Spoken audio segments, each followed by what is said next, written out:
HSC উচ্চতর গণিত প্রথম পত্র দ্বিতীয় অধ্যায় আলোচনার বিষয় ভেক্টর। ভেক্টর হতে আমি ইতিমধ্যে 19টি পর্ব নিয়ে আলোচনা করেছি। আজকে 20তম পর্ব নিয়ে আলোচনা করব।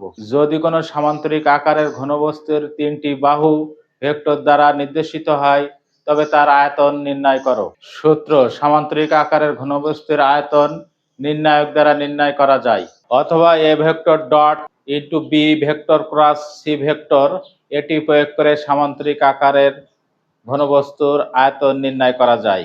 বিশেষ দ্রষ্টব্য: 15, 16, 17 এই 3টে পর্ব একটু ভাষাগত ভুল হয়েছে, যেটা আমি টাইটেলে সঠিক করে লিখে দিয়েছি, কিন্তু অঙ্কের ভিতরে কোনো সমস্যা তোমরা খুঁজে পাবা না।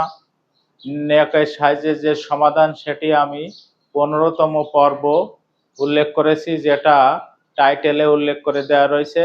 ওখান থেকে তোমরা ওই নিয়মে সলিউশন করে দিলে সামান্তরিক আকারের ঘনবস্তুর 3টে বাহুর ভেক্টর দেওয়া থাকলে তোমরা সহজে তার আয়তন নির্ণয় করতে পারবা।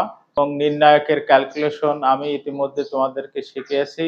এখানে নির্ণায়ক গঠন করার নিয়ম হলো, প্রথম ভেক্টরের i(j)-এর সহগ নিয়ে প্রথম সারি গঠিত হবে, দ্বিতীয় ভেক্টরের i(j)-এর সহগ নিয়ে দ্বিতীয় সারি গঠিত হবে, তৃতীয় ভেক্টরের i(j)-এর সহগ নিয়ে তৃতীয় সারি গঠিত হবে।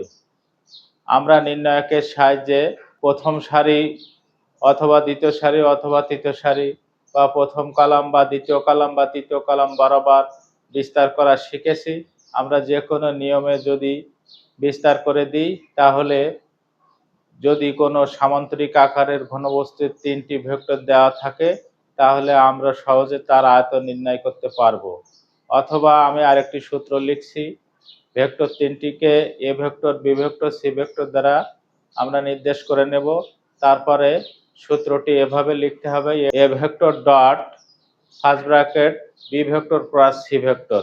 এখানে আমি ক্রস গুণনের যে নিয়ম শিখিয়েছি সেটা প্রয়োগ করে দিয়ে আমাদের ডট গুণন করে দিলে হয়ে যাবে। ডট গুণনের নিয়মও আমি ইতিমধ্যে বিগত পর্বগুলিতে আলোচনা করেছি। তোমরা প্রথম পর্ব থেকে শেষ পর্যন্ত প্রত্যেকটা পর্ব একবার করে দেখলে তোমাদের সবগুলো অঙ্কে আয়ত্তে এসে যাবে ইনশাল্লাহ।